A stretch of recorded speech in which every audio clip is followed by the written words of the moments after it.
No agonizing pain yet. Must be a movie review. Hi. So, little known fact about me. I like boxing. It was my sport of choice back when I was younger, and I used to practice it for fun. Nowadays, I don't really have the energy to get into actual boxing, and I also don't want any more brain damage. Alcohol already does that plenty. But, don't get it twisted. I still know how to throw a punch. I'm Mexican. It's within our genetic code to know how to box, as well as to like SNK or Dragon Ball. I picked SNK. Regrettably.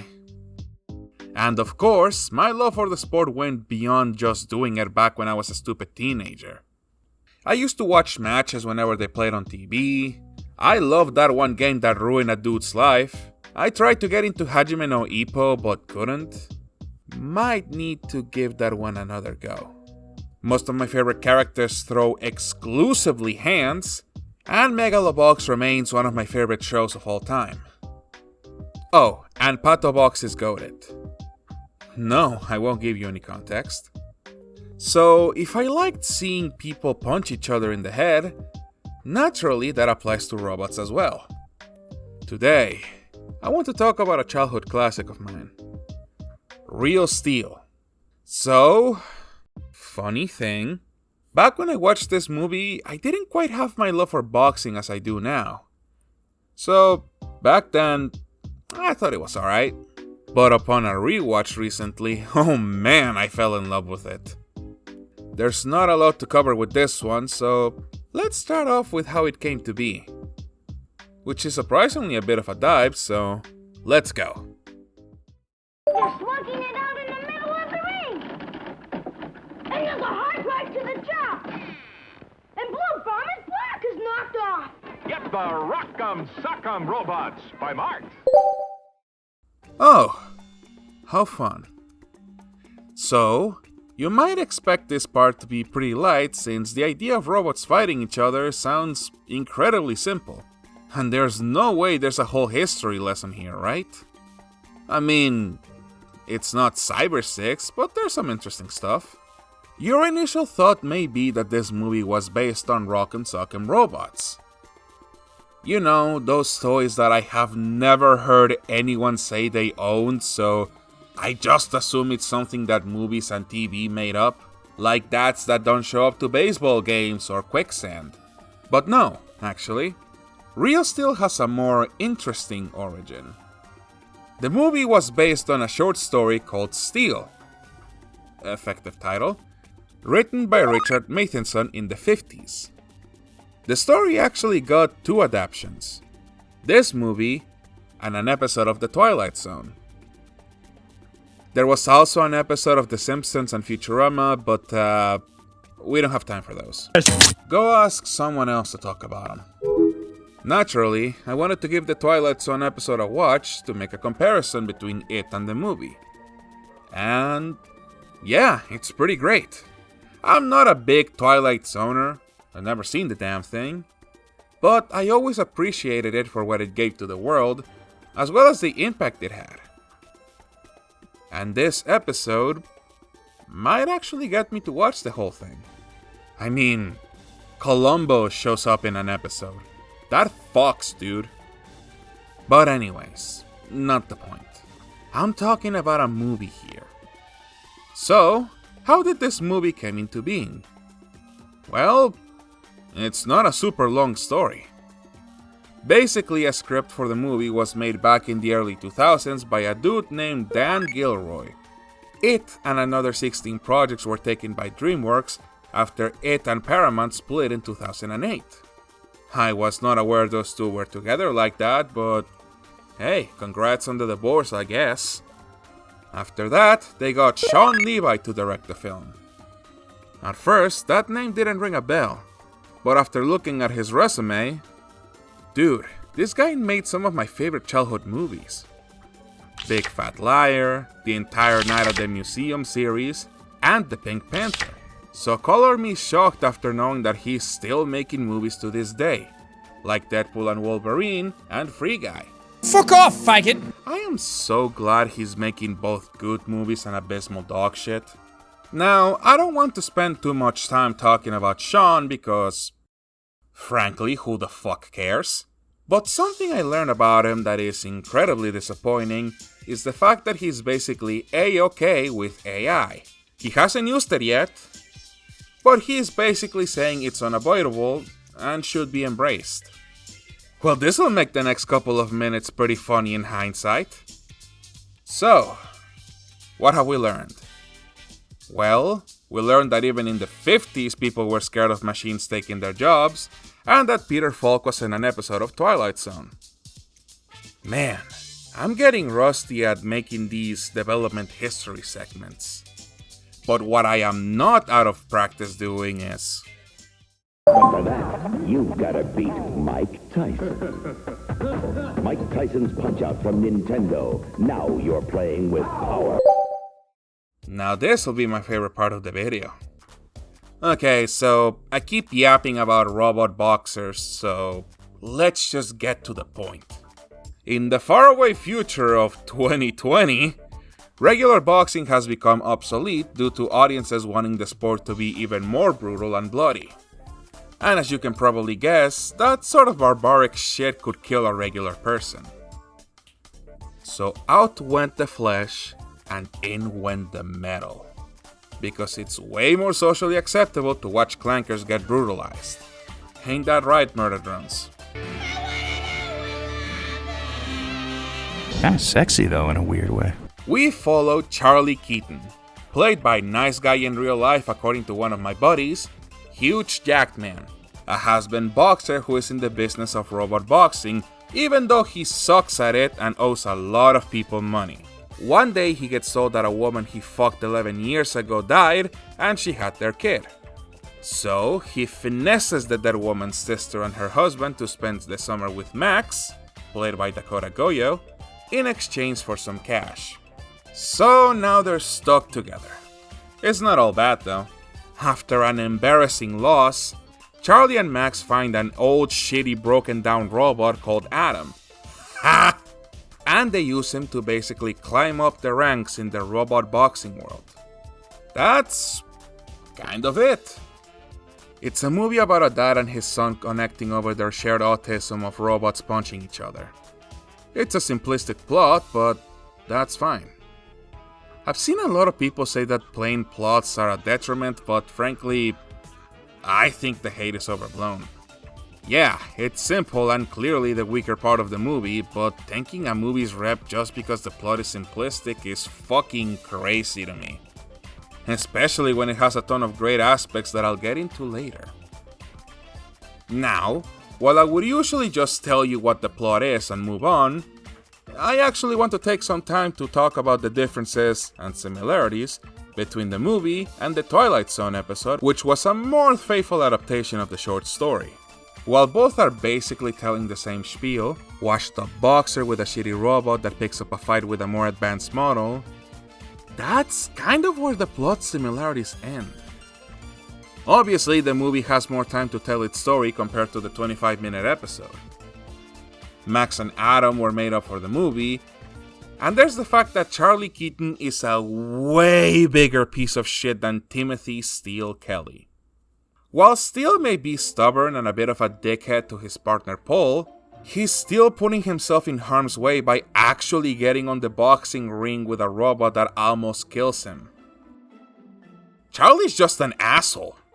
Do not show this movie to an animation fan. They will fucking melt into a puddle and try to dock someone because of how much of an awful person Charlie is. I mean, obviously he gets better as the movie goes on, but you know.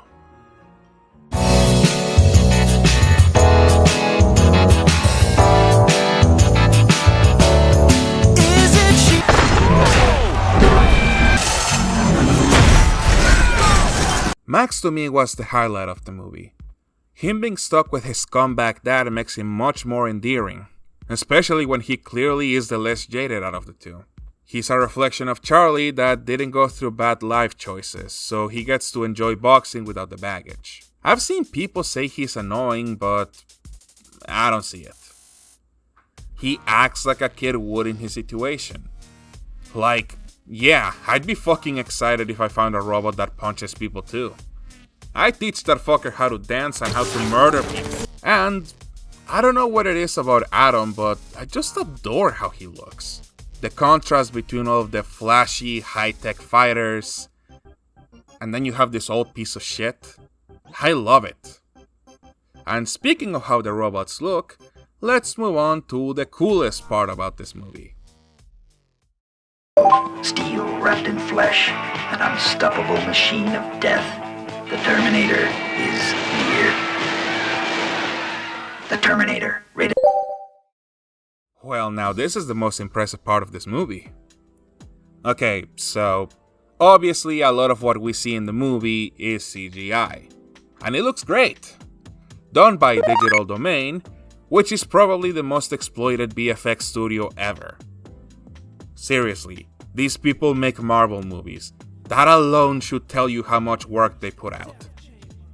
The robot designs were done by Tom Mayer and his art department. And I'm kinda sad to see he's never designed something this cool since. Dude could have done a great fighting game roster. And while the CGI in the movie looks great, it's actually more practical than you may think. Because you see, they actually have real robots on set. That's right, we have animatronics on this bitch, and they look fantastic. Done by Legacy FX, who have a massive laundry list of blockbusters they worked on, it's so cool watching behind the scenes footage and seeing that some of these machines are indeed real and tangible. Like, dude, Atom is real, and I can touch him. Hey! They even motion captured real professional boxers so that the robots had a more realistic fighting style. Hell, they're even out here teaching Hugh how to box for real. You know, it's really funny how they actually needed human input so that the machines could even come close to what a real person can do. But I'll save that talk for when we get to the conclusion. Bottom line, this movie looks great, the fights are great, and it's time to wrap this up. The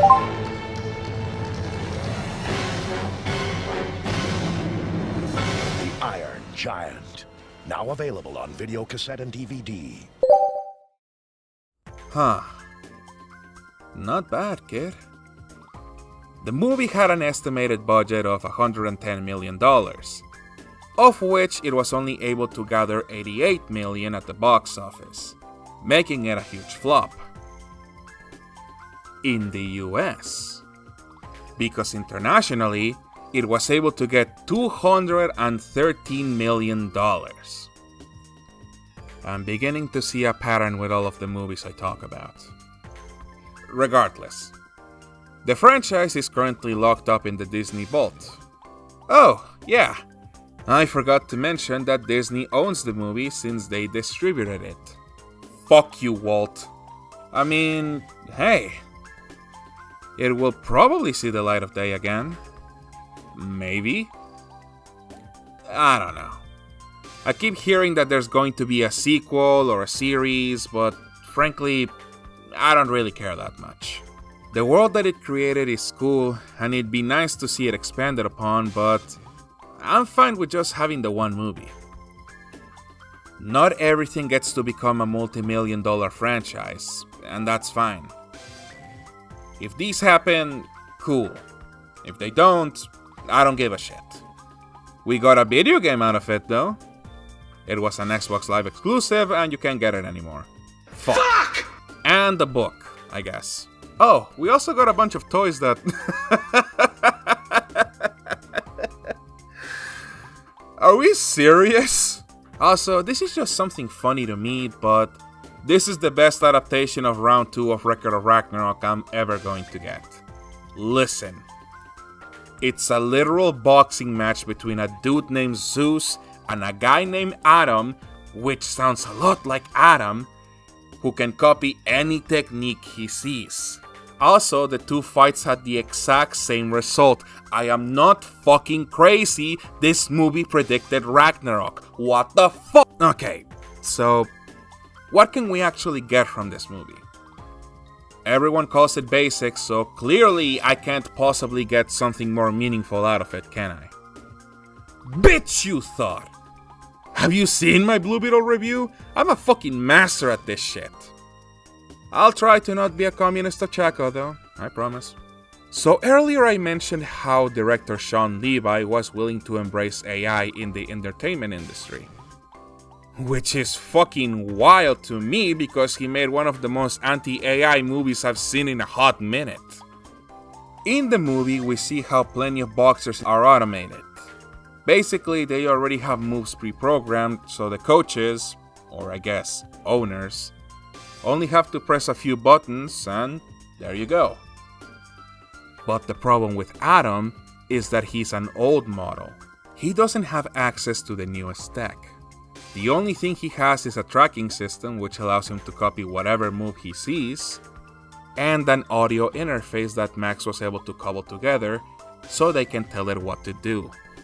So both Charlie and Max teach it how to fight the old-fashioned way, and with their human input and determination, they manage to get far in the world of robot boxing.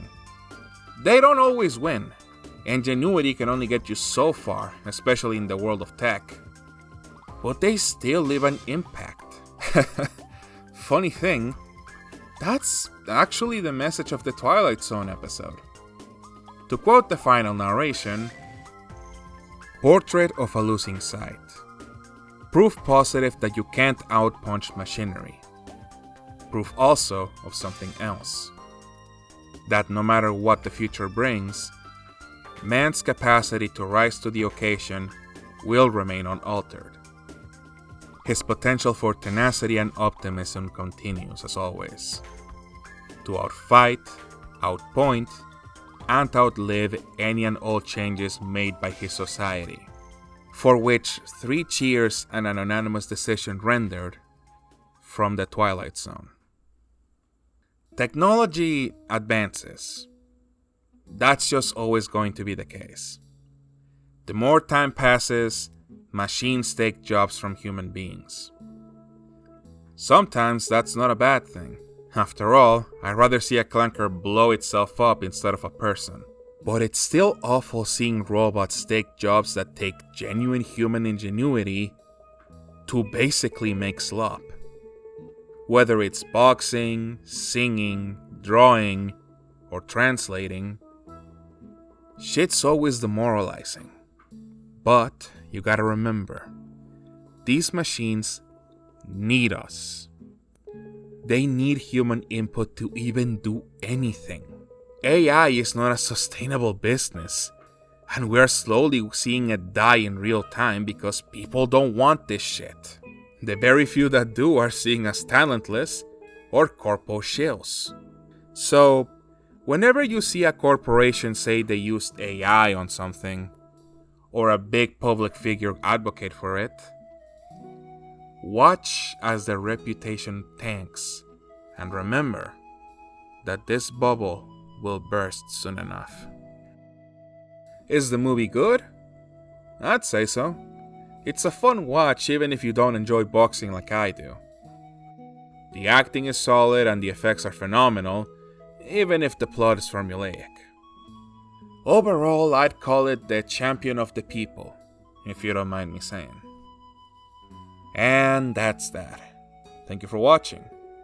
I'm gonna try my hardest to do at least one more video before September rolls around. But other than that, I hope you enjoyed. Is there another movie you'd like me to take a look at? Leave it in the comments. I always read them. As always, this has been The Analyzer, and I'll see you all next time.